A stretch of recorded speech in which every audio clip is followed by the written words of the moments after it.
Bop, bow, bop, bop, bow, bop, bop, bow. Been working for the weekend. Oh, no, not anymore. Feel the electricity on the something floor. It's all right. It's all right. It's all right. It's all right. I do not remember this song at all from Brother Bear, TC. Oh, no. Oh, no. You're going to use this at the beginning of the episode, aren't you? Hello, Internet Dwellers, and welcome to TC's intro to the episode. I'm checking my mic. I was checking my mic. Well, see, here's the thing. You said, I'm going to go ahead and hit record, and I'm like, TC's going.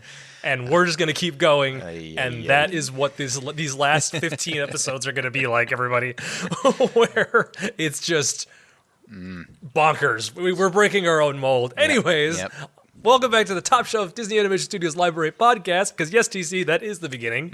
And the podcast where we watch movies, Disney movies, you watch Disney movies, we all talk about them. It's a big old grand old time. We like it. We have fun. It's that thing. I am Jeff, and then across thousands of miles away, finally back at home. Finally back at home. After such a long time. I was traveling for a month this past one. This was, I hit up many estates, and I'm happy to be home, sleeping in my own bed again. So you robbed a lot of mansions? Is that what you're saying? Yes, estates. Okay. I was in many estates. So that's my just side like to keep gig. things rolling. TC actually is one of the Wet Bandits, if people are wondering, from Home Alone. W-E-T space B. Wait, hold on a minute. How you spell bandits? Oh, boy. We're not the Wet Bandits. We're the Sticky Bandits. S-T-I-I. Not the movie we're talking about today at all. Though, unfortunately, we'll get into that later on. Not the movie at all that we were talking about, but the movie we are, in fact, going to be talking about today, this fine, cold February day, is the 2003 movie. It's animated. Brother Bear. You wanted to say animated movie. Brother Bear. I did, but I'm like, they're all animated, so...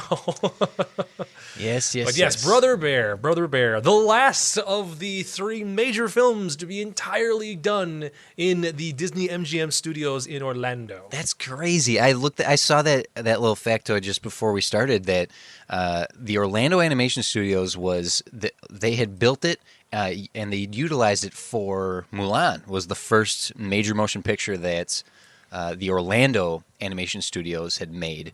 And we credited that for part of the reason why that movie felt so fresh, and why, at least I felt, was a big reason why why Mulan succeeded so much. And then Lilo and Stitch, right? That was the second one? Yep. And another very refreshing film by because it was that different animation studios, I certainly think played a part in that. This, however, not the best one to go out on, and that's disappointing. I'm very disappointed that Orlando's animation studio, at least their 2D animation studios, got shut down. But like I mentioned last week on Treasure Planet, 2D is done. We have one more to go of the fully 2D hand drawn stuff with elements of CG, and this is it. It's like we're reaching the end of a very, very prolific era of animation and moving towards what is the standard now. Yep. And it's so crazy that now you kind of just like looking back on the 40, this is the 44th episode. So 44 episodes of this podcast, and looking at all of these movies that we did and go, out of 56, 44, well, actually 45 technically. Yeah, count, Princess and the Frog. Princess and the Frog, that's coming up in a couple episodes. But like 45 of the 56 movies were traditionally hand-drawn. You know, that's such a small little number, well, mostly traditionally hand-drawn. I guess Dinosaur was CG. Well, live action and CG. Yeah. Live action. So 44, I guess, again. But so many. Like, that number is huge. And to think of, like, really the whole change into CG has only been the last 10, 15 years ish, Right, you know, and for Disney Animation Studios at least. Now, granted, as we've discussed before, I mean, this is 2003.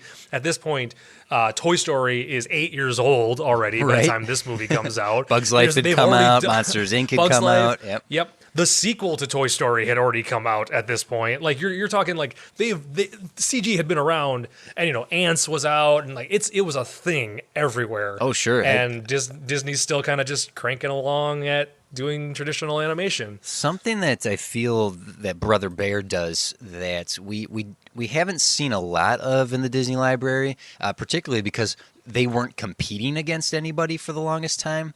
Though we have seen elements of this where it was chasing the trends as opposed to being the trendsetter. I think Brother Bear is this attempt to try to recapture what succeeded with some Renaissance films. Someone in our comment section on Facebook said it was a mashup of Tarzan and Lion King, or Pocahontas and Lion King. And yeah, there's certainly some elements there, but I think that this was chasing the success of the new upstart, Blue Sky, which created Ice Age, because Ice Age had come out the year before this, so it would have been in development on the heels of Ice Age. You had Scratz, the squirrel going after the acorn, and you're familiar with Ice Age, I'm sure. Yep, Jeff. Yep. Something you may not remember, though, and I feel like listeners might not remember. In fact, there's like 6 Ice Age movies now. There were humans in the first one. Oh man, there was, because it was Yeah. a little kid that they were taking around with They them. wasn't found it? an Eskimo baby and were trying to return it to his Eskimo parents. And Wow. we don't even need to begin to talk about the continuity of the Ice Age movies, because those movies are a disaster as far as I'm concerned. I love the Scrat stuff because it's so Looney Tunes, but the success of this new company that came out of nowhere, it's a Fox subsidiary, much like Pixar is a Disney subsidiary. Ice Age's success, and I think that Brother Bear might have been, in a way, chasing that trend, much like Ants and Bugs Life. You occasionally get those 2 movies that are similar, Finding Nemo and Shark's Tale. It happens quite often where 2 studios will try to release a movie before another company can release a movie. And Brother Bear falls into this weird category. I think that it was chasing a trend or trying to recapture a trend. Either way, there's something, there's a lot, but there's something weak about Brother Bear. The ambition is there, but there's just, it doesn't sizzle, it doesn't pop, it's not memorable. My big question. So quick, just background. This is the movie that I remember seeing in production when I went to MGM Studios in Orlando for my senior year of high school. Oh, cool! Because it would have been back in May. We went down there for a band concert. Any of you out there who've ever played band in high school probably went to like a big band competition. I've talked to dozens of people over the years who were like, "Oh yeah, well, my high school did that." Yeah, I did that. So we went down to. I was in a band in college, but I was not in band. TC was cool. Yeah, right. He was in a band, not the band. No, but so we went down to Florida because we played at Universal Studios. We actually played as part of the competition at the Hard Rock Cafe down there, and excuse me, and the school band again, just to differentiate what I'm talking about, and we got to go. We were down there for like a week or so we went to a couple different theme parks. And I remember going to MGM Studios and seeing this movie. Like we did a walking tour of the actual animation portion, what was available to the public at least. Yeah. But they brought us in. They let us see some animatics that were animated. They let us see a lot of the original sketches and concept art. And then meanwhile, in the background, there were a couple artists who were working on drawing the film. Cool. So I've always had this movie's always been that in my head. It was like, oh, this is the new Disney movie. That's really, really cool. And, hey, I'm going to school for animation after this. Once I graduate high school in another month or so. So it was it always stuck to me. Now, watching this film for the first time yesterday. That's crazy. All this memory surrounding Brother Bear, and you had never seen it. So, yes. I had never seen it. Watching it for the first time. No joke. Just under 15 years after it came, or after I had seen it in production, I finally saw the movie. And my big question to you, TC, getting back on topic, is what was the point of this movie? I'm not trying to be negative. No, I read the yeah. the Facebook comments and stuff like that, and I get it. There's a lot of people who really do like this movie. There's a lot of people who really do not like this movie. I was trying very hard while watching the film yesterday, going, what was the point? What is the point of this story? It's a strange subject matter. Now, I don't think it's a bad subject matter. I think the fact that we're exploring the Inuit, we're up in Alaska, Right. we're exploring a culture that Disney hadn't touched on before, and we'll get into some of the cultural, I'm not going to say appropriation, but some of the culturalism that they got right and what they got wrong. We'll get to that momentarily. But this is a strange subject matter for them to tackle. It feels a little bit like Pocahontas. It's animated a little bit like Lilo and Stitch. There's it's more serious, but then there's it's really goofy in its second half, and it's this odd mishmash. It falls into that trapping that we've seen before, the tonal inconsistency of a film. Right. And it's there. There is a good movie to have been had here. And they missed it.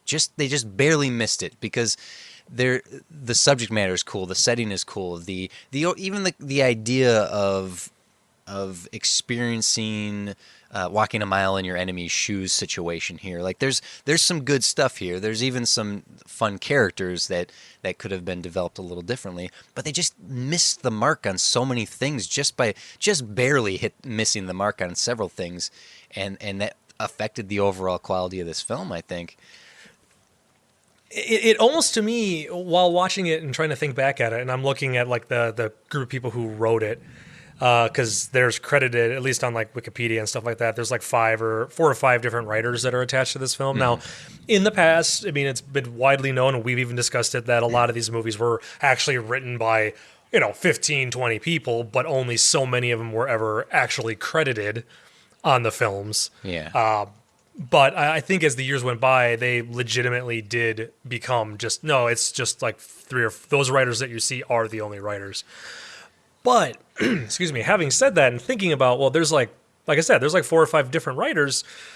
It seems like each writer contributed a different concept to the film. Yeah. And then they just tried to kind of piece it together so it worked. Because going into the movie, I'm like, oh, so this film is about like the way that humans are cruel to animals. Like, is that what we're doing? Like, or like misunderstanding of the animals, and this guy's gonna have to kind of, like you're saying, kind of like, you could say it's a little bit like that Pocahontas, because it's the way that the Europeans were not understanding the Native Americans, and they went about it the wrong way. So, is that what this movie's going to be about? Oh no, he gets turned into a bear. Okay, did that catch you out of because you probably didn't have? Did you know that was going to happen? I did not know, because I'm sitting there going like, okay, so is the bear that I remember seeing, is it actually just one of the bears that this Eskimo is going to become friends with? Oh no, not that. Okay. Yeah. He physically becomes a bear after his brother dies. But like, so I'm like, okay, maybe it's okay. No, he's getting a taste of his own medicine. He's learning how to, and he's learning how that animals are not that bad, that the bears are not that bad, that he misunderstood the world that he was basically, or like an aspect of the world that he was living in. He didn't fully grasp that this secular nature, this circle of life that's all around him. He needed to understand. Yeah. But then it's like, then it becomes like a Big Brother movie, where it's like a guy, like literally. And I do have a note. I was questioning whether or not this was supposed to be kind of a, like not an allegory, but just kind of like, is it supposed to be, hey, this is kind of a Big Brother tale, as in the Big Brother program, like adopting somebody who is younger than you and trying to take care of them and like helping, because that's kind of what he does with Coda. Oh my goodness, Coda. Coda. Thank you. So I'm like, is that the direction this is going? I wish it had, because honestly, the Coda and Kende, the main character. See, now you don't remember the names either. Joaquin Phoenix. Yes. Kenai. Kanai. So Kanai? Kodo and Kanai's Okay. relationship is actually quite cute. I really liked their relationship, and it's so heartbreaking when they set up the 1-2 punch of I've always wanted a brother, and Right. like Koda says that, and that's a very sweet moment. And then when Kane says, Kenai. I was on a road trip Kenai. with the most obnoxious, annoying, but what else would you expect from a little brother? And then the punch is, I need to tell you what happened to your mother. Like that, Right. that element of the story is so sweet, and it's actually it's explored rather nicely with those two characters and how it gets to it. It just takes so long to get to that point, and then to Right. develop that point in the midst of the other story of being chased by his brother, and it's that weird mishmash of whose idea was what here. So here's the question that I have for you, TC, about this. Mm-hmm. Do you think they could have just pulled the whole plot line of that he was actually a human turned into a bear out of this film? Would it have made the movie better? I no I Turn Joaquin Phoenix. Okay, so here my only thought was Okay, turn yeah. Joaquin Phoenix's character into maybe he is a bear. Okay, he could still be a bear. We can leave him at that. Mm-hmm. But he's a loner. He doesn't want, or he doesn't. He ends up getting stuck with a younger animal. May not be a bear. Could easily be a different animal altogether. Mm-hmm. But then that way there is a human element still to it. We can maintain that it's just a hunter coming after them. Mm-hmm. It doesn't have to be a brother. Because is there a major stake that's gained by it being his brother that he's running away from the entire time? Is this yes, supposed to be a there is, but symbolism I- of him? I see where you're going with it. I suppose there could have approached it that way. That's definitely a very hard rewrite to, like a real solid rewrite of the script to remove the human transferred into the bear element of it. Not necessarily a Right. bad thing. I honestly think there's two ways this movie as it stands could have been improved. And I know it's what's the benefit of speculating on what if, but I think this goes into like just barely missing the mark. And there's Okay. there's two ways this could have been done, almost with the exact same movie we have. The first, this is a wild fan speculative theory here, is that I think Disney was the wrong studio for this film. And if Don Bluth's animation studio had made this movie almost exactly as it was, it would have been better. And I know that's. And can you wrap your mind around that concept? If you think of like All Dogs Go to Heaven, that's a much darker movie. If you look at The Rats of Nim or The Secret of Nim, Land Before Time, the Don Bluth films, they explore just slightly darker themes. Not dark in the sense of like an anime or a more adult movie, but I mean, there's dog hell in All Dogs Go to Heaven, and he had a little more edge to his movies. And there's something about the Don Bluth isms that I think might have enhanced some of the themes and tone of Brother Bear. So that's Okay. that's a wild idea, but I don't know. It's a shame because we're just previous to this. It was the Titan AE, which I think came out 2000 or 2001. That was the end of Don Bluth's career. That was the last movie he directed. He tanked Fox Animation Studios.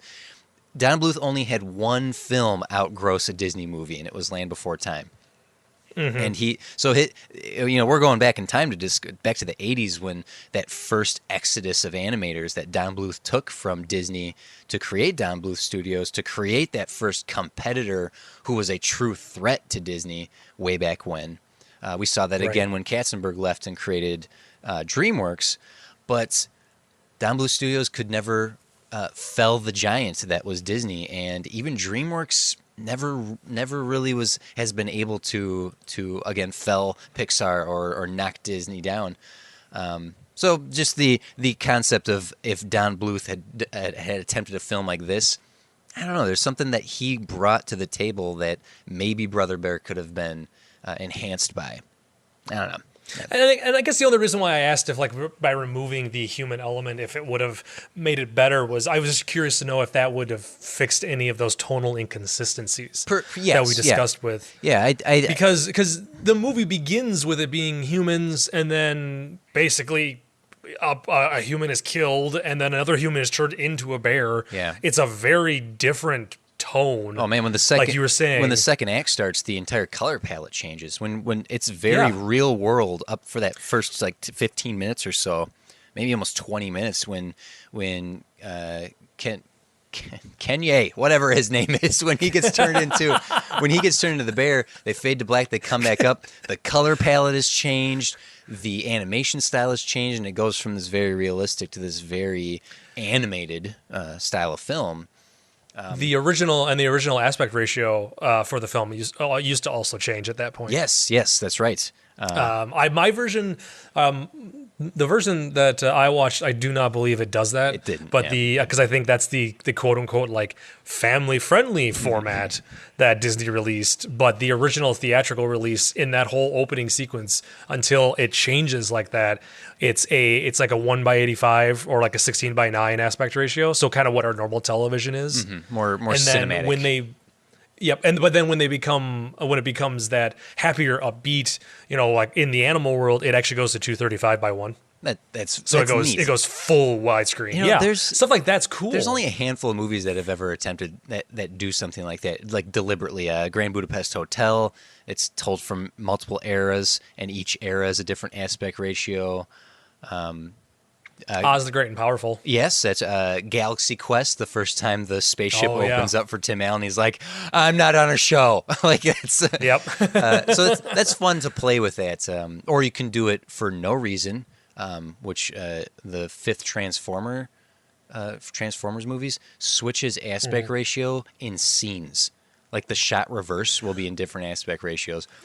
And a lot of that comes down to like the stupid reason for the complete tangent, but like the stupid reason why like partial scenes are filmed with the IMAX camera in the IMAX ratio, and others are filmed with a standard like 235:1 or 185. I don't film everything in a scene with the same camera aspect ratio, please. Yeah. Do not switch. But I do like that. Use it for a thematic approach. But yes, I do like that. The ambition, that's very ambitious. That's a neat technical ambition that they achieved with Brother Bear. I can tip my hat to that, to them for that. But the other thing, to ground it more into traditional Disney, to not fantasize that Don Bluth made this movie, but let's just look at the studio that made it. This movie would have been leaps and bounds better had it been a traditional musical. I honestly think that if they had not used Phil Collins' transition pop songs, that if it had been characters singing right from the get-go. I mean, take the Little Mermaid template, take the Beauty and the Beast template, which they have since used for something like Frozen. Give us the opening song sung in the traditional language or style of the people. Get us into the world right away. Right. Have the characters sing. Have the grandmother paint the narration through song. Have the brothers develop their relationship through song. Like, this movie, if it was just a traditional musical, probably would have been amazing. Well, and I made note that the music in this film, it caused me to stop twice. It caused me it grabbed my attention twice, because the first time was like, oh man, I'm trying to find my note. Oh yeah, it's right. It's during the funeral for the brother.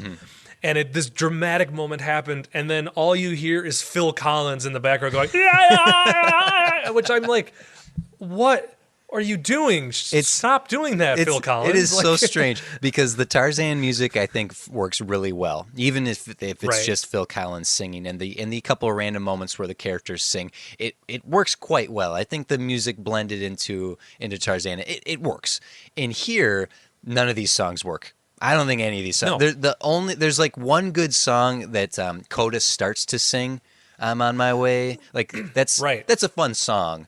But in general, this entire soundtrack is I'm sorry. None of it worked for me. And That first song, I'm like, is this Tina Turner singing? Why am I hearing Tina Yep. Turner singing? Like, Yep. go ahead. Go Well, ahead. and then the song that Coda starts singing, I will even argue at the same moment that is the second time the music pulled me out of the film because I went, oh wait, are we in a music? Are we back in a Disney musical? Because the character started singing the song, and I'm like, we're like halfway through the movie right now, and the characters are now busting into song. What? Why is this? Oh Yep. no, okay, Yep. no, he's just singing the first verse, and then Phil Collin comes in re-singing the first verse again, and then the song continued. It was a weird thing. Like they were trying to still maintain something of the classic Disney musical movie, but didn't want to fully commit. Yeah. And it. Oh, I don't know. It was so weird didn't work. and inconsistent that it didn't work. bothered me. Yeah, I wish it had been a traditional musical. It might not have been at the level of the 4 or 5 Renaissance movies, right? But Right. and this is all what if. But that's a good point. We're spending this whole time criticizing this movie by saying if only they had done this, if only they had done this, and it's because we have so many films to compare it to at this point without Right. looking down the road, but just looking at what has come before it, and it feels like one of those movies that are like, yeah, why did you do that? Why did you do that? Right. Why didn't you do that? Because we have so many movies that we're comparing it to that we're able to look at a movie and go, it has potential. Mm-hmm. Like I feel like that's the one thing, at least for me. I don't want to speak for you, TC, but like I feel like for me, I can watch these movies and go, yes, it had the potential to be better if they would have gone this route based upon what we've seen work Yeah. in the past. Yeah. And obviously hindsight is always 2020, but you know, it's still, we can't help but discuss this and be like this with so many of these movies just because it's like, no, you guys were so close. Why did you do that one Yeah. thing? I You can- shouldn't have done that one thing. I still can see why people would have a soft spot for this movie because even when it finished, I sat there digesting it for a moment, just sitting quietly, and Candace walked in the room. And she's like, "Oh, how was it?" I said, "I don't know if I liked it or not," and she was surprised because her response was, "Oh, I've always liked this. I've always liked it," and I didn't dislike it. It was fine. Right? Like that's Right. Yep. it's fine. It's fine. It's fine. It's not the great. It's not the best. It's for me. And I've had numerous movies I've watched over the years, not including this podcast. Just numerous movies, even up until December of last year, that I watched and just went, no, it was fine. Yeah.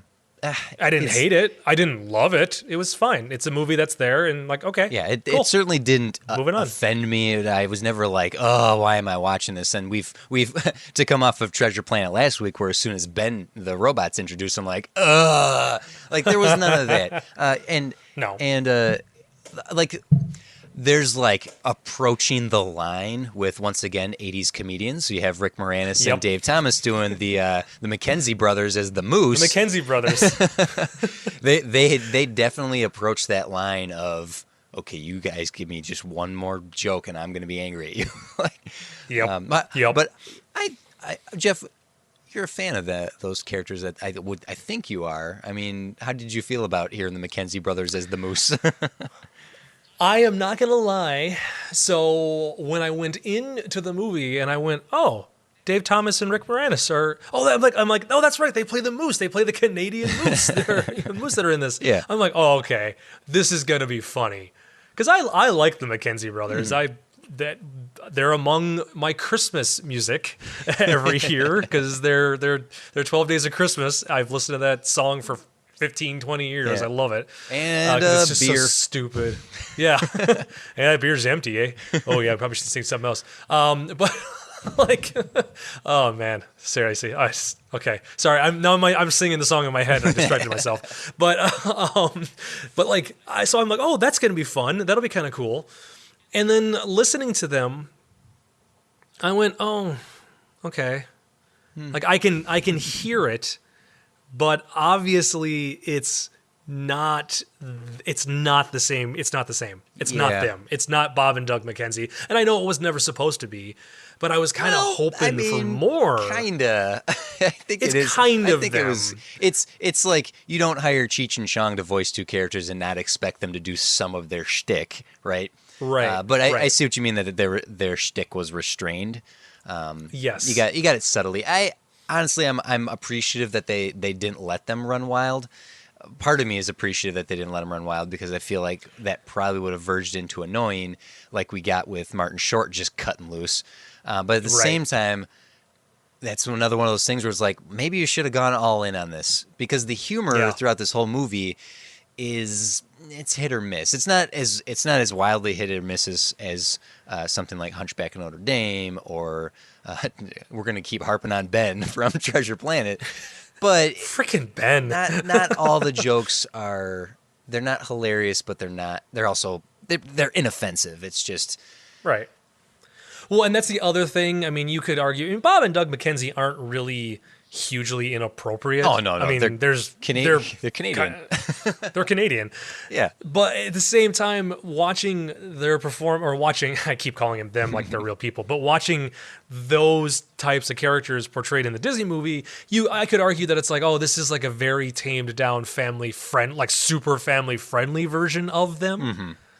And it's like, but then that's literally just nothing at that point, because you're taming. It's like watering down. I was going to make an analogy, but I'm not going to bother, because this is a family podcast. Watering down a beer is what you were going to say. It's like watering down a beer. It's like watering down a particular type of light beer. Oh, it's a that's light basically beer, now eh? just Oh, water. It's more water than foam, and you got like Yeah. it's something reflective of what we're seeing in Disney, and I'm wondering if this is going to ripple through, and it's there seems to be this misunderstanding of comedy. I know comedy is completely subjective, right? And what some people think is funny is not what other people are going to think is funny. But I feel like there's this odd thing happening when you look at Treasure Planet and you got Delbert going, "Go Delbert, go Delbert!" Like that's out of place. And Bob and Doug McKenzie's stuff, you got the moose here. Maybe not entirely in the film itself. We'll get to the closing credits in a moment, because I have something to say about that. But this misunderstanding of like who's your funny man punching up this script? Who's doing the jokes here? Even their advertising. Right. I don't know if you can even remember the advertising, but this sticks out to me because it was such a poor marketing strategy, and it was the moose were used to promote this movie, and like window clings where you can see them from both sides. It was the moose hanging on a branch, both facing different directions, and their heads turned and looking at the other one's butts. So like, right? And the slogan for the movie was "The moose are loose." And wow. I don't know who thought that. I mean, that's kind of a poop joke, right? I mean, they're looking at each other's butts. Just a little bit. They're saying the moose are loose. I can remember that hanging in the movie theater, so we're kind of going, "Why does it say moose are loose?" And I'm looking, and that moose is looking at that moose's butt. Is that a poop joke? Well, and also what's weird about that is that the moose are only in the movie for maybe a grand total of, I don't know, 10 minutes, maybe 11 minutes. Yeah, they are very tertiary characters, surely. So see, that would drive me crazy, because I'd be like, oh, the moose is loose. Oh, it's a movie about two moose. They're the sidekicks, but they're not the sidekicks. Yeah, they're so secondary kicks, not even sidekicks. Yeah, but you know what? If you go to that idea of and this is that going all in. If this was a musical, giving them a song, right? Giving the two giving Rick Moranis and Dave Thomas a song, like not the showstopper per se, but a funny, goofy. I hate to jump ahead. No, I should use something from the past. A Guy Like You, if I want to go to Hunchback of Notre Dame or Phil's song from Hercules, giving them the funny, goofy, silly song would have been great. I think that would have been. I would have loved that. It would have made them much more poignant characters, to say the least. I mean, honestly, as much as the moose are throughout this whole thing, the characters that actually gave me the biggest laugh were the two rams, the goats who kept hitting their heads together. You shut up. No, you shut up. You shut up. You shut up. No, hold on a minute. Hold on a minute. Quiet. No, quiet. Like, And that was just them yelling at an echo. Their echo, right? It's so silly. It's just this tiny little moment in the movie, but for me that really worked from a humor aspect. And to go back to Coda and Kane, what's this character's name, Jeff? Kanye. We're just going to call him Kanye. How about that, everybody? Is everybody okay with that? Joaquin Kanye. There's some good jokes there where like when Coda's like, we just have to go across there. And it's the lava pit, and right. And then he looks at it and goes, "What?" Like that. That's good. That's a well-timed joke. I thought the vocal performance from the kid is really great. Definitely, and that's the thing. And I do want to briefly talk about the vocal performance too, because I want to talk about Joaquin Phoenix. Oh, surely, in this movie. I wanted to get your opinion on that, like what you thought of the vocal acting, since we kind of already talked about Rick Moranis and Dave Thomas and their part, but like there's Joaquin Phoenix as the lead character, which just I don't know, it didn't bother me, but I was just. He worked well as the bear. I don't know if he worked well as the Inuit. Yeah. Are they Inuits or are they Eskimos? The Inuit, Eskimo, right? Inuit, okay. Like 16 to 18-year-old, he's coming of age. I wish I didn't know it was Joaquin Phoenix because I knew it was Joaquin Phoenix. I couldn't help but like think about like, oh, that's crazy Joaquin Phoenix talking. Yeah, see, that's all that was popped in my head the entire time as well. So I actually think the voice acting in this is quite fine. There's no performance that jumps out as terrible. I really enjoy Coda's performance. I think that kid does a great job. What are you giggling at? I was just gonna say no, because I was thinking like, no performance really stood out, because you have Michael Clark Duncan as Tug, the big bear, yeah.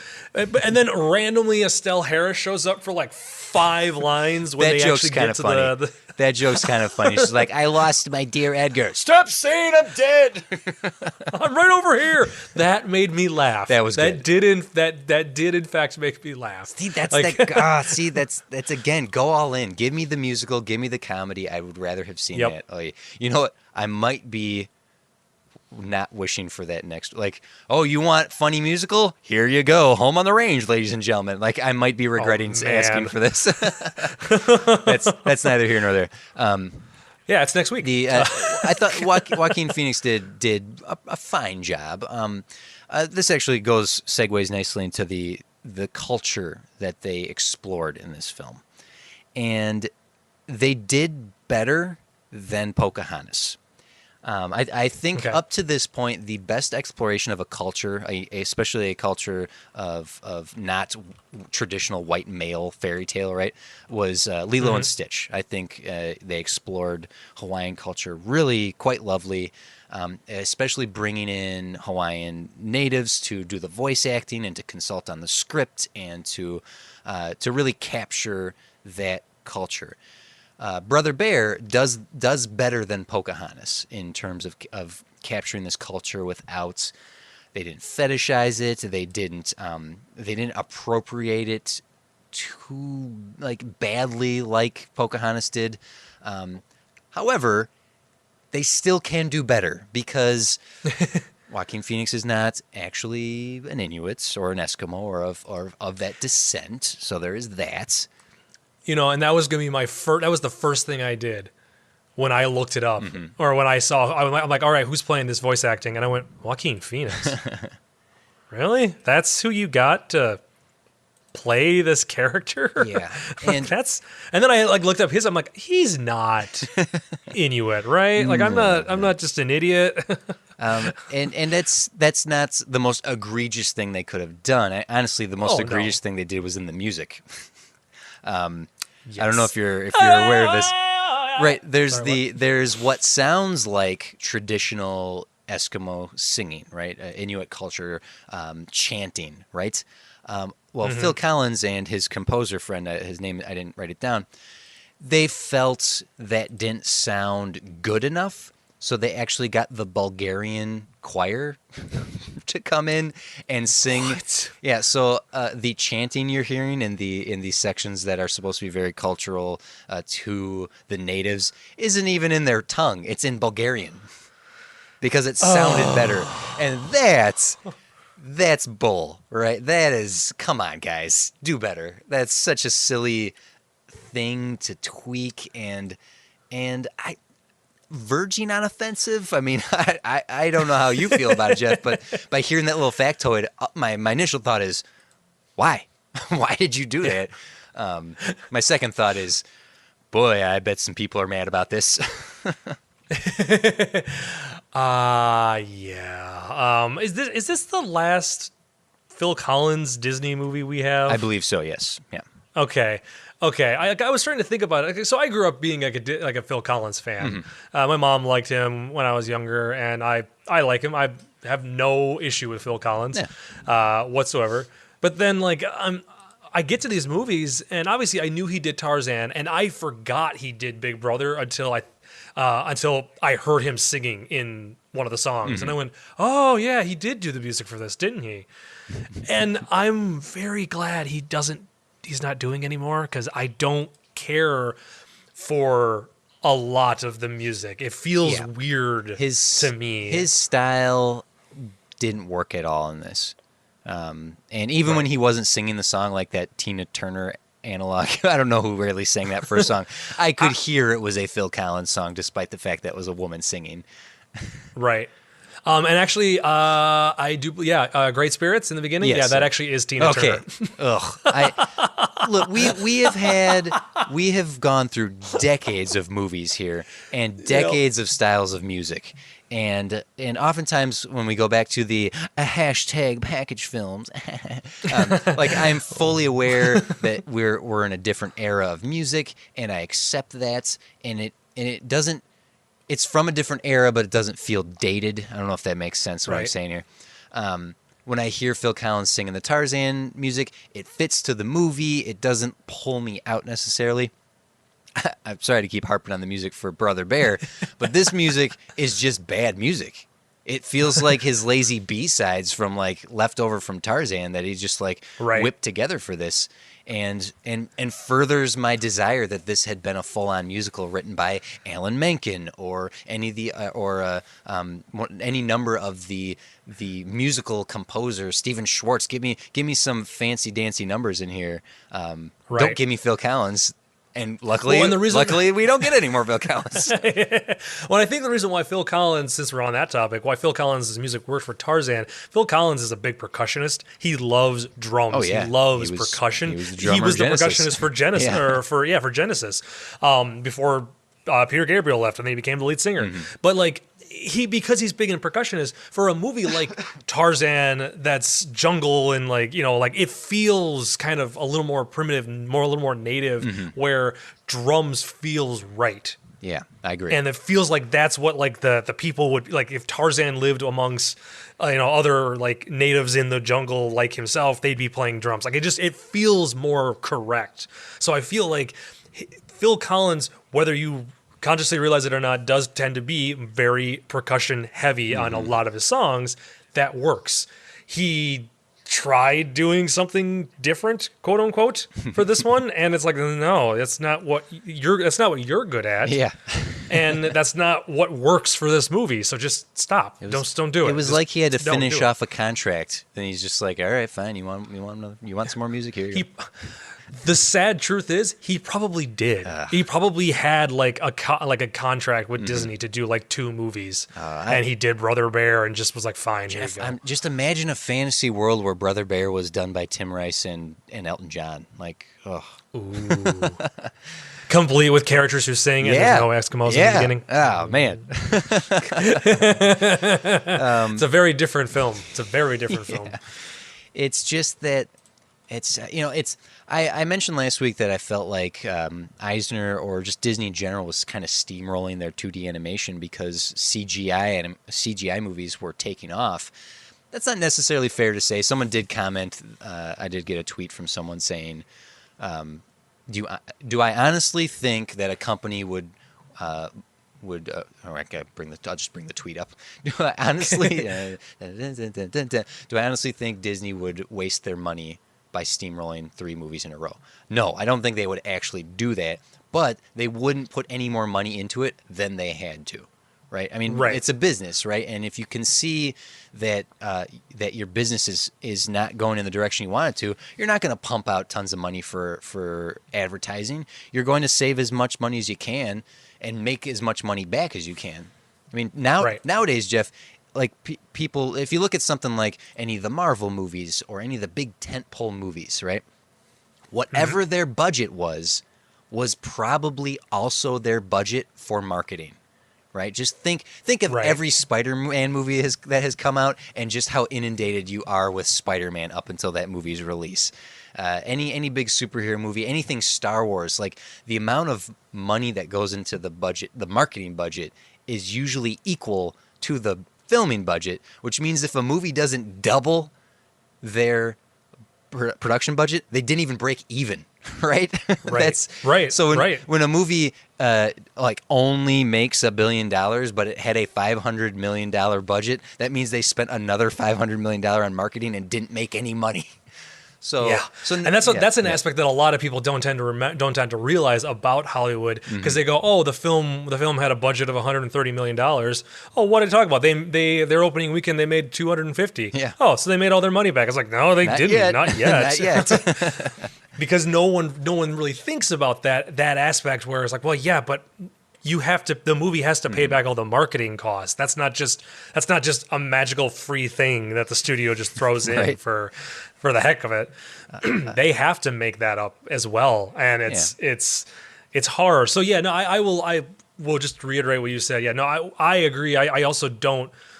When we were talking about them just kind of like pushing through these movies, they weren't just going like, fine, whatever, just get it done with. We don't care anymore. It's just, we're like, okay, this is obviously not going to be it. So you're not getting any more money after this. Finish the movie with what we're giving you, and we're done. Yeah, we're shutting down the 2D studios, and we're moving towards Pixar, DreamWorks, and CGI. That's the thing. That's the future. It's not like they didn't appreciate Brother Bear for what it was allowed to do. It had a straight-to-DVD sequel. There was enough an audience for that. However, they did cancel the Moose TV series because it wasn't successful enough to get that, right? So we don't typically talk numbers here, but this movie was a financial success. The budget was around just under $50 million, and it grossed $250 million. And financially, that is a success. It might not have been a critical, it gained critical acclaim, but it gained its money back. And that's just how the Disney machine works. If it's not the best, then why continue to put money towards it? And the era's done. 2D animation is done, and CGI is the future from this point on. Obviously, yeah, exactly. Like, you can obviously tell the studio's going, yeah, okay, we're moving on, we're done, because this is just not working. They're not idiots. And by the way, we brought up that marketing earlier with the Moose is Loose. The official Brother Bear poster that's on the Wikipedia, the tagline here is Nature Calls. Who was the marketing genius with the Moose is Loose poop joke and the Nature Calls pee joke? Come on now. Not funny. Somebody very strange in that marketing department. Who's in charge of marketing on this thing? Well, my 12-year-old son's got some great ideas. Wait till you hear what we've got for the TV show and the sequel. It is fantastic. Oh, yeah. You went for number 1, we'll come for number 2. That's the sequel's poster, okay? Jeff, admit it. It was you. It was you all along. The call's coming from inside the studio. It's a spoil. Yeah, that's it. There you go. That's the twist, everybody. I am actually been behind the horrendous marketing for the last 15 years of Disney movies. That's how I make my money. Also, you know what? I'm not gonna lie. Pretty proud of that stupid made-up tagline that I just came up with on the spot. So. Okay. So I'm okay with it. Looking at what's working and what's not. Let's look at the closing credits of this movie. We have outtakes. This is very Pixar for them to do. It's very Pixar. Well, I mean, it's not exactly outtakes, but it's a run of gags. Now the moose are doing yoga. Yep. Does that Does that make them yoga hosers? Oh, hater.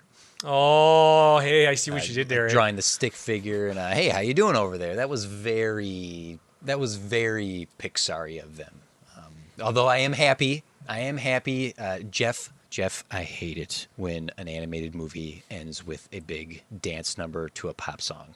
Yeah, and we can blame Shrek for this. 1, 2, 3, 4, and I saw her face. Now I'm a believer. Right. Just think of all the DreamWorks movies and how they always end with all the characters doing a song and dance number, like Trolls and like when Disney does this, I'm always like, oh, God, you guys are better than this. Don't give in to what everyone else is doing. And don't get me wrong, like you can do it right, like Wreck-It Ralph and Wall-E, they have pop songs that end their movies in a video game-esque fashion. Why am I complaining about this? We are off the rails. I'm sorry. The outtakes, the extra scenes during the credits, they're indicative to the rest of the movie. They're fine. They're fine. They're fine. And because I'm watching them going, oh, okay, so they're gonna throw some more jokes in there. And the Moose came back. I'm like, oh, good. Maybe maybe they'll have like a good one because it's the end credits. And I was like, and like I think I quietly chuckled at like one or two of them, but nothing where I went, that's hilarious. It was just like, oh, okay. And then the fish, the very end of the movie where Coda comes back on. Yeah, it's like no salmon were hurt in the making of this film, and then there's a salmon like screaming behind him. Me! He's gonna eat me. That's horrendous if you actually think about it. Truthfully, it goes back to the whole like fly being eaten in The Emperor's New Groove, where you're like, wait a minute, no animals in this movie talk except for those that were human and turned into animals. Was that a human? Holy cow, that's dark and creepy. Like, don't do that to me, movie. Don't do that.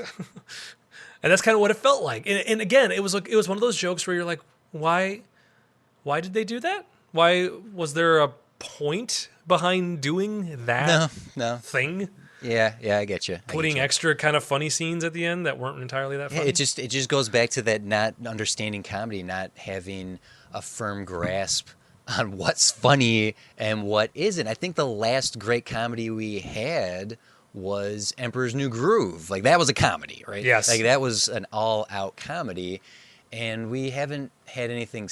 We haven't anything since, and I'm curious to see what's no. And this definitely doesn't fit comedy, right? Yep. It doesn't call itself a comedy, and I'm wondering what the next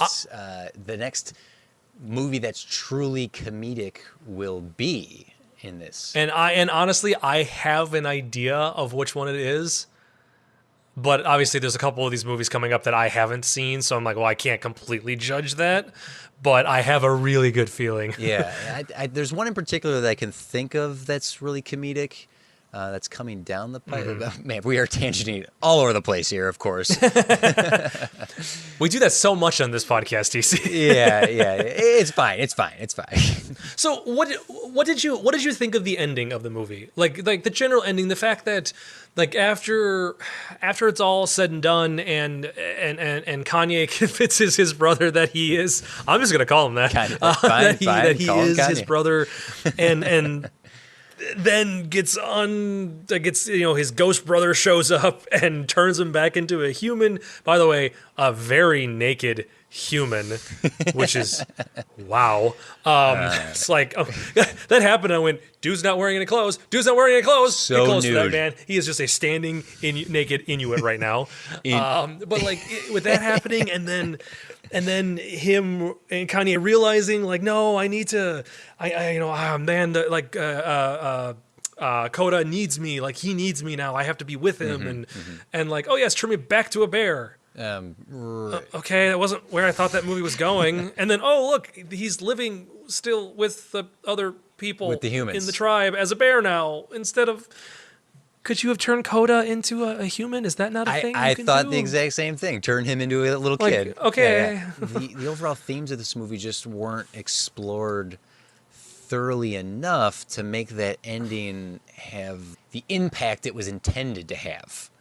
Right? I think that's because they explored the theme of brotherhood, but they also explored the theme of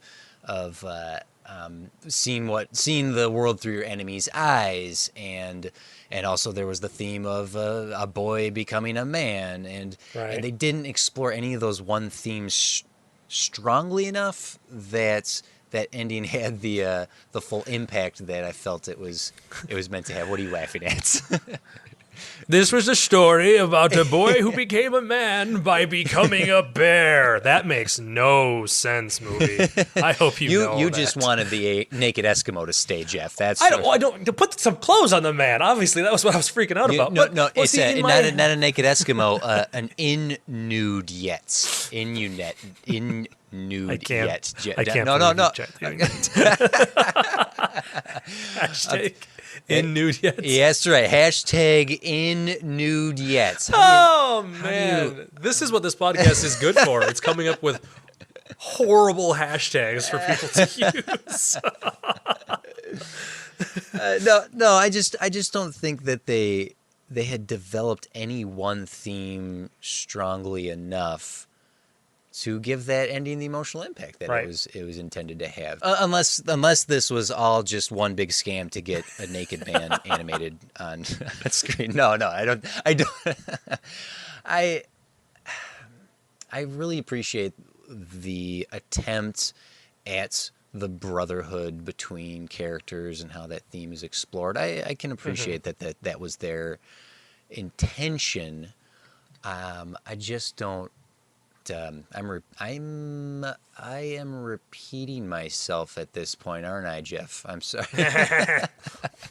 I just I keep saying a lot of the same stuff over and over again.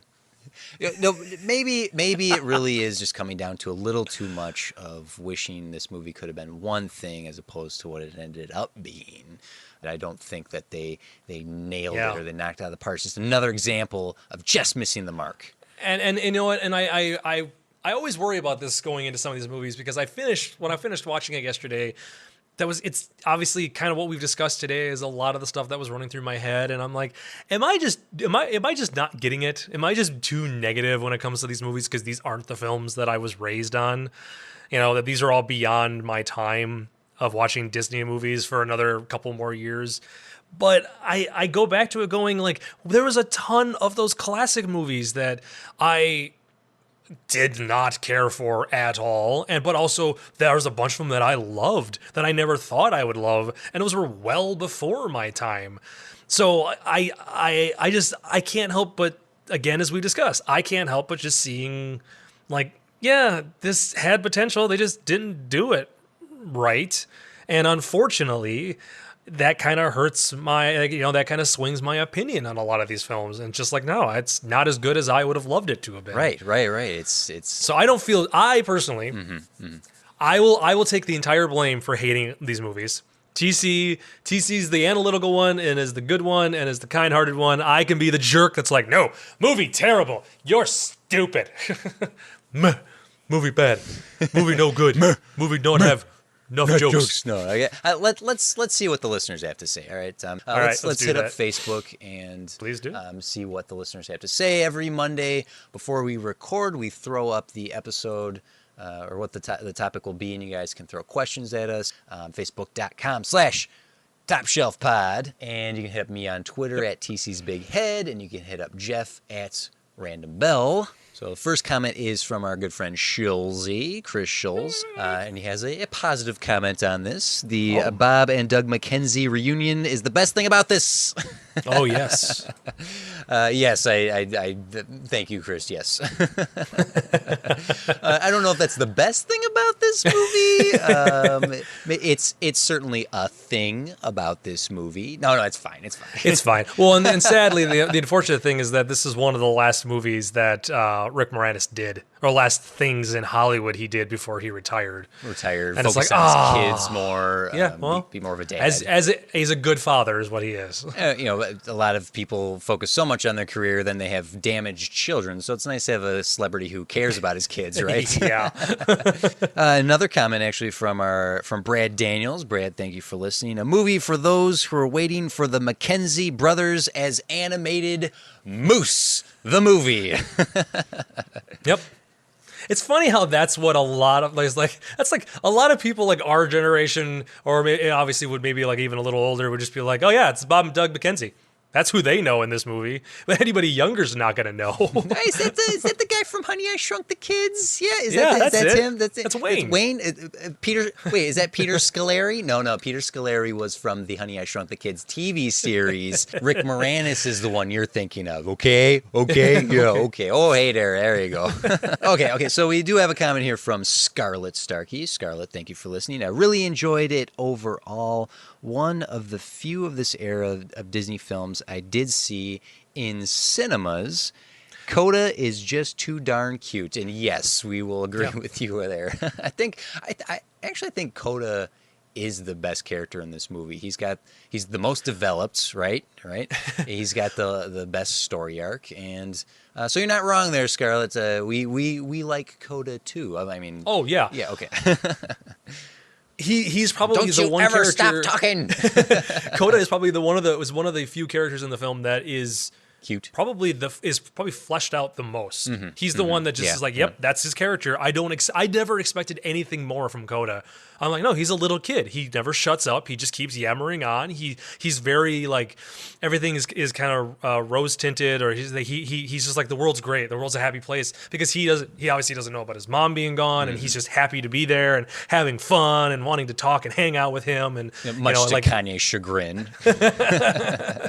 Yeah, Coda was a great character, despite not, because we didn't really talk too much about him. And I'm seeing just now a comment here from Natasha. It says, great movie. Coda is my favorite. So there you go. See, we are all agreeing, everybody. Coda is good. Moving on to Wyatt Tucker here.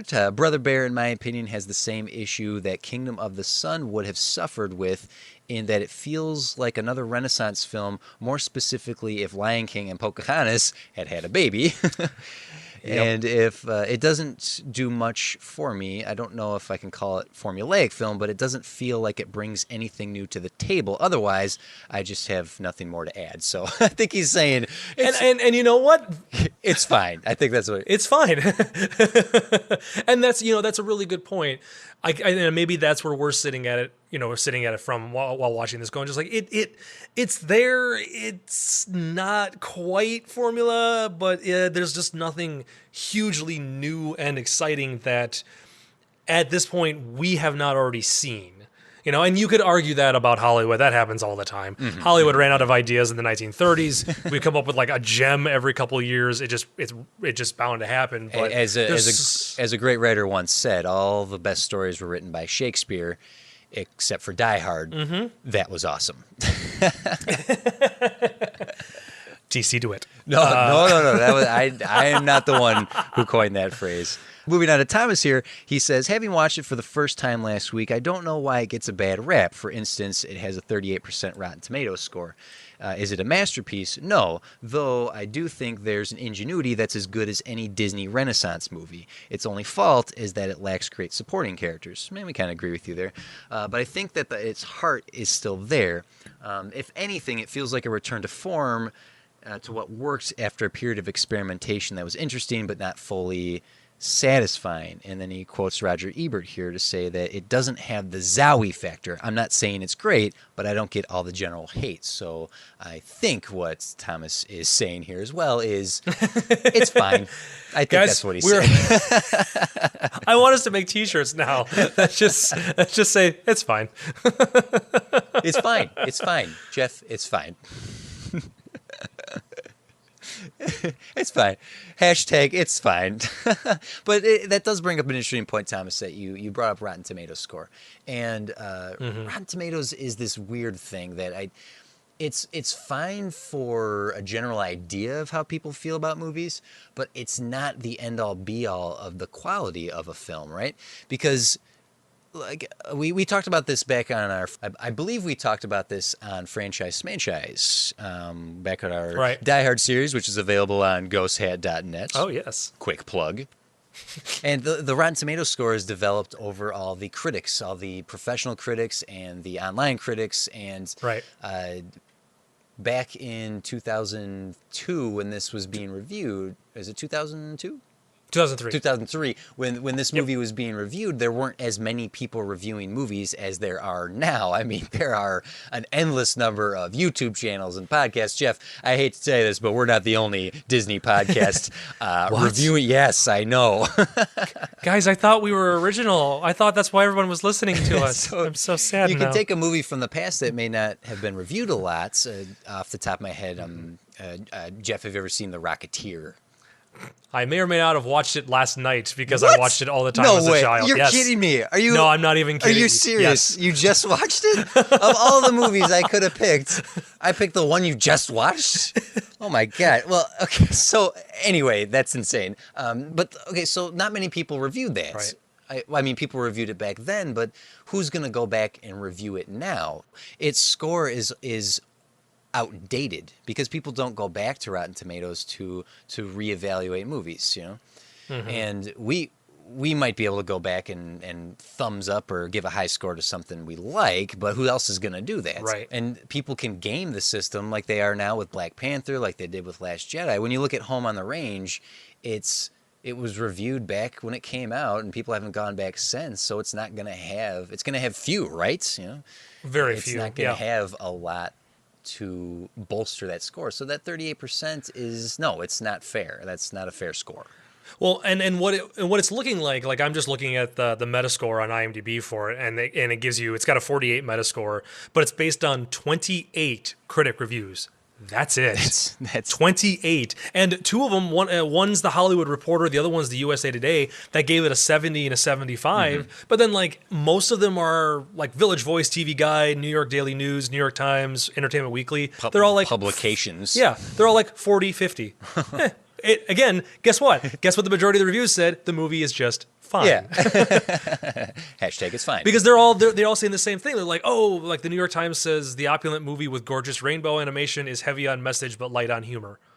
It's like, oh, it's really pretty, but nah, there's just kind of nothing there. Yeah, and it is a good looking movie. Like Disney never fails on that, but in the grand scheme of things, it just doesn't stick with me. It's not 38%, but it's a movie It was a movie I saw. Right. It's a movie And I saw. Yeah, and that's the thing. And again, that's always the biggest thing that I feel like everybody just needs to understand. And we've discussed this before in the past for some of these movies. It's just like, it's just our review, our opinion. You got to go watch it yourself and make your own decision and make your own opinion. You should never ever should you base your opinion upon another person's review. Oh, no. Or another person's opinion. No, of course not. People are going to have a strong opinion about something. There's no sense in trying to change their opinion. Yes. Yeah. Not at all. Yeah. Though I'm going to argue with you, TC, because I think you're wrong. This movie was fantastic, TC. You have a right to your opinion. I'm not going to fight you on it. Oh, what are you? Do you have any tweets? Jeff? No, my tweets generally are nothing of this podcast. So All right. Well, it's fine. I have a tweet here from Dramatod. Does it require you to say it like that too? Yes, it's mostly in caps, so I feel like it's expected to be Dramatod. Dramatod. And so he says that Disney has a thing for bears. Thing for bear movies. So Brother Bear, Bongo the Bear, and Brave are all bear movies that start with B. And so Disney has a thing for bears, I guess. It's a good what point. What are you laughing at? I'm sorry. In my head, I would have just loved it if that tweet was just Disney has a weird thing with bears. End of sentence, and that's it. But he does make a fair point here that we have a tradition of bears, a human bear world. So you got Brother Bear here, going all the way back to the hashtag a package film. Man. For Bongo the Bear, and leaving the circus to join the woods. And then there's Brave with the metamorphosis of the mother into the bear. And I think the movie's been out long enough that I didn't spoil anything by... TC, I haven't seen that one. Geez.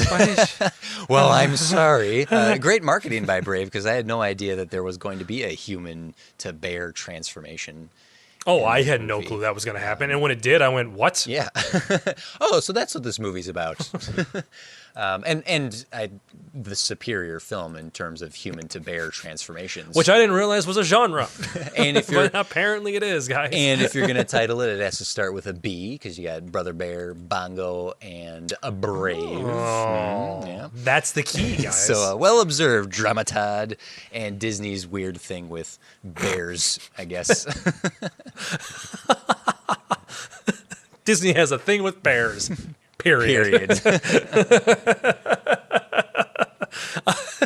Dang it, I can't get that out of my head now. That's in my head right there with lyrics to Bob and Doug McKenzie's 12 Days of Christmas.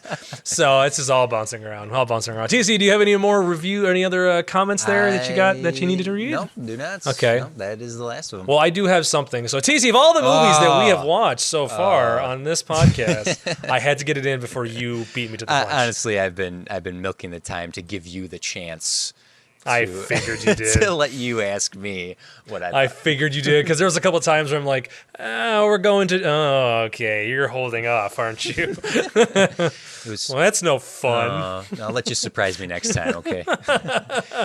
I don't think it'll be a surprise to anyone where I'm going to rank this.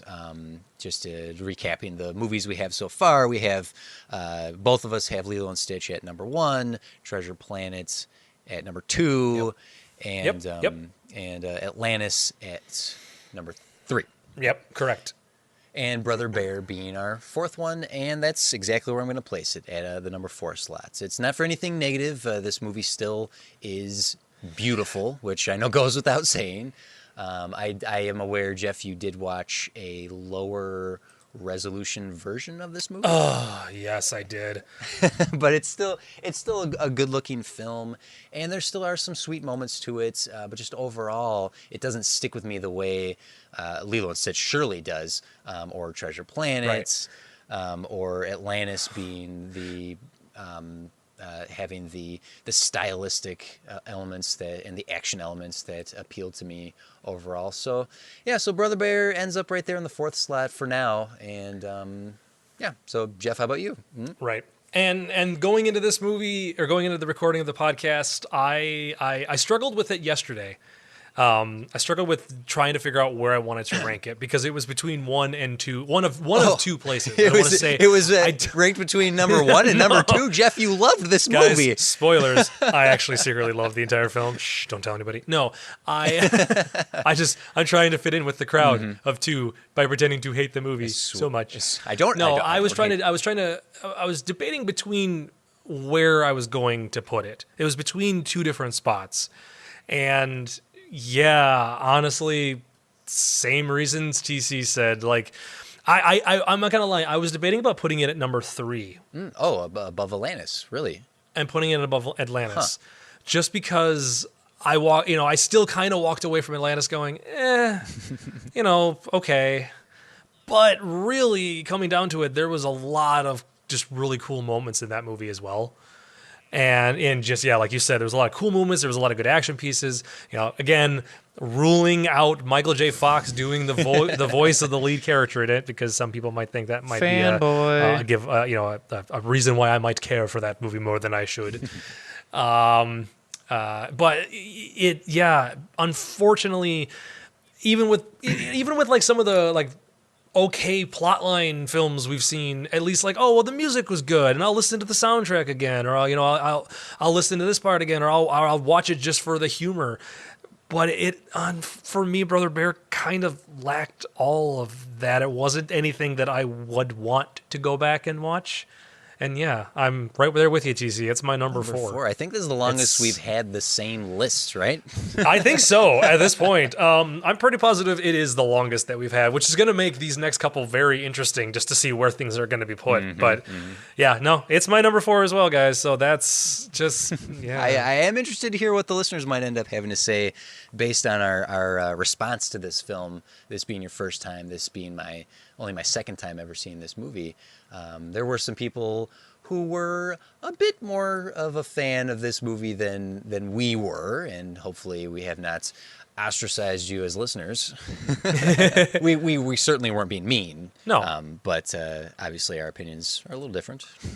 Yes. Oh, and the fact that it's number 4, it's the last on our list right now, but guys, keep in mind what's coming up for some of these movies. Trust me, I have a feeling it's not going to stay the lowest on this list. Yeah, I don't know. But what's coming up next week? All right, well, next week we are watching the 2004 last traditionally animated film for a few years in our collection here, the film Home on the Range. Home on the Range. Which I've got little memory of this thing at all. Have you not seen it ever before? No. Well, I have seen this movie once before, and I formed my opinion very strongly about this film when I saw it the first time, and I am looking forward to seeing how my opinion may have changed over the years. It's gonna be interesting. Again, when I looked at this list before we even started this podcast, like not this episode, but period, way before even episode 1, this was one of those movies that I went, what the crap is that movie? Home on the Range. Yeah, like I know the names of like all the other ones that are in our list. Mm-hmm. From here until the end. But Home on the Range is one of those where I went, I don't know what that is. What is that? I've never even heard of it. But I remember seeing the poster art for it. Mm-hmm. That's all I have for knowledge of this film. It's just the marketing It's going to be good, guys. I have a feeling. It's going to be fun. Looking here, I do not see it streaming on Netflix right now. Yeah, and it's not on Amazon. You can rent it on Amazon Video. But it's not streaming on Amazon Video, and as far as I can tell, I do not believe it is on Hulu either. So well, I do hope that some of you out there listening who may not have seen Home on the Range before do seek it out and give it a watch, and then come back to to hear what we have to say next week. Yeah, that'll be next week, everybody. So hopefully y'all come back and listen to us talk about this movie. And I'm curious to know if anybody else out there has like a fond place in their hearts for this film or has like memories of it. I'm really curious. Surely there must be at least one person out there who has strong feelings about this movie. Right? Definitely. Okay.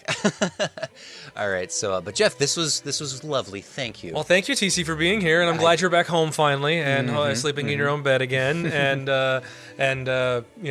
thousands and thousands of miles away from me. We only got to record one episode this time on your journey, but oh well. I still look forward to talking to you every single week about this stuff. I look forward to talking to you every week. This is the highlight of my Monday. To the point where after this show is done, we're just probably going to just have like a 2.5-hour FaceTime phone call and just talk about some random thing. Yep, that'll be what we do. We don't know what you'll be doing, but this was a podcast. We were the people you're listening to, and this is a sign-off. That was a sign-off, and that was a slightly different variation of the sign-off, too. Yeah, I like to mix it up, keep things interesting. Yeah. Changing it up a little bit. Yeah. No sense of keeping it the same after all these years? I am a wild card. I might even sing it one of these times, right? Oh. Just get to the end of the episode and just start wailing. In the style of a song from that movie, will you? Yeah, I'm looking for some action, and I know it's out there somewhere. You can feel the electricity. It's all in the evening air. And it may just be more of the same. You needed to end it the same way we began the episode. But sometimes you want to go where everyone knows your name. It's all right. It's all right. It's and that's how we fade away to nothing. This has been a production of Ghost Hat Media, proud member of the Ghost Hat Network. Find them online at www.ghosthat.net. I like the ending.